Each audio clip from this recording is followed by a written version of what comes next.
سلام انتعنان نخلهم تختاتلتي يخون دابلكو نابناي لما عنت مدبي كاتو ابناي لما عنت مدبي حدا ودي زيتنا خاخت دنجل والنسيتي انت تمرعيو زرهبهم شوعات تقمتات كنرئينا ازن تقمتات بساينس ترغاغصا اگدست تقمتاتين اسكاب ناي مدبي فصامه حبيركم من نخصنحو بخبري حاتت مدبنا نابزحات نخبصح لايك غيركم جمرو نزي channel احدش زخونكم سبسكرايب بمغبار استفلاليو ناي طعنا نصوتا وركب كم اون نحدار هيوت انفورميشن ترخبلو channel سدران خدكونو بخبري حاتت سدران زخونكم دامسكنكو نا مدبي كملس ابانا ابزح دق تبعتيو دنجل نمركاب بزح واغا يخفلو يوم ابزح دما ناب ገጠር ብምእታው ድንግል ዝኾነት ጓል አንስተይቲ ብምድላይ ንሓዳር ከም ዘማዕራርዩ ይፍለጥ እዩ እዚ ነገር እዚ ካምንታይ ዝመፀዩ እንተልኩም ሓደ ሰብ ድንግል ጓል አንስተይቲ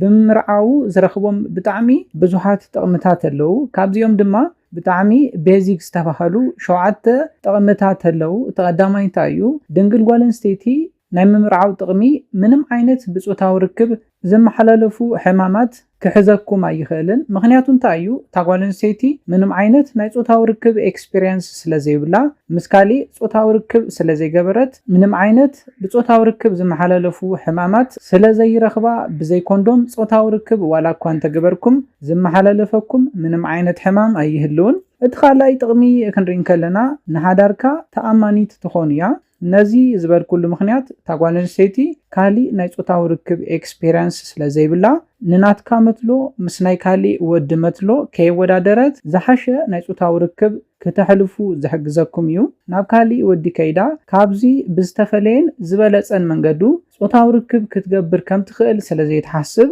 ካባኻ ወፃኢ ናብ ካሊ ወዲ ከይዳ ጾታዊ ርክብ ናይ ምግባር ዕድላ ፀቢብ ዝኸውን እቲ ሳልሳይ ጥቕሚ ክንርኢ ከለና ልዑል ዝኾነ ናይ ስነ-ኣእምራዊ ሓድነት ኣብ መንጎኹም ክህልው ይገብር እዩ ነዚ ክብል ከለኹ እቲ ወዲ ነታ ጓል አንስተይቲ ንፈለማ ግዜ ኣብ ዝረኸባ ግዜ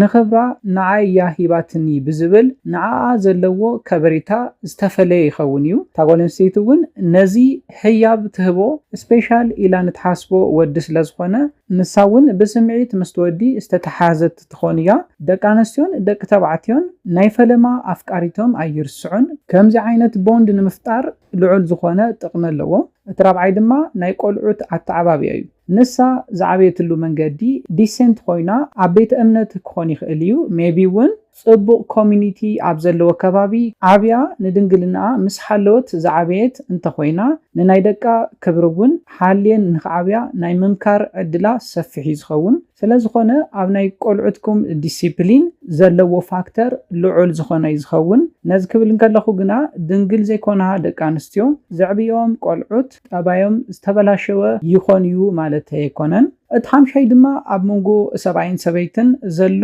ምትእምማን ዘጠናኽሮ እዩ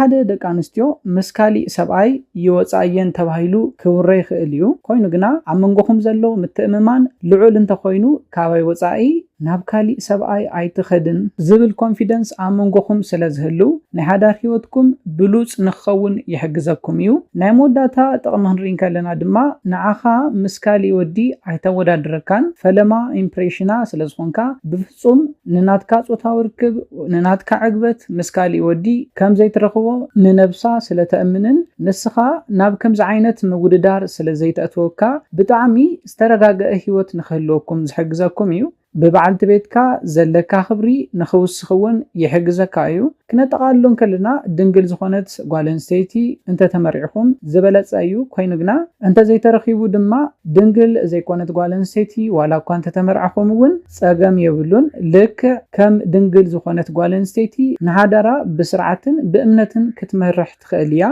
እቲ ዋና ኣገዳሲ ዝኾነ ነገር ጠባይ ጥራሕ ስለዝኾነ እዩ ልክዕ ከም ድንግል ጓል አንስተይቲ ንደቃ ብዲሲፕሊን ክትዕብዮም እውን ስለትኽእል እዩ ድንግል ዘይኮንክን ደቂ ኣንስትዮ ናብ ሓዳር ኣቲኽን ከምዚ ዓይነት ሂወት ንኽህልወክን ክትገብራ ስለትኽእላ ናብ ሓዳር ኣቲኽን ንበዓል ገዛኽንን ንስድራኽንን ክብረት ሃሊክን ክትነብራ እንዳሓበርኩ ናይ ለማዓንቲ መደበይ በዚ ክዛዝም ካብ ናይ ለማዓንቲ መደበይ ዝኾነ ሓድሽ ነገር ከም ዝሓስኩም ተስፋ ይገብር ሓሳብ ርኢቶኹም ብኮሜንት ሴክሽን ግለጹለይ ብኻሊእ መደብ ብኻሊእ ሓሳብ እስካብ ንራኸብ ሰላምን ጥዕናን ንኹላትና ይቐኒለይ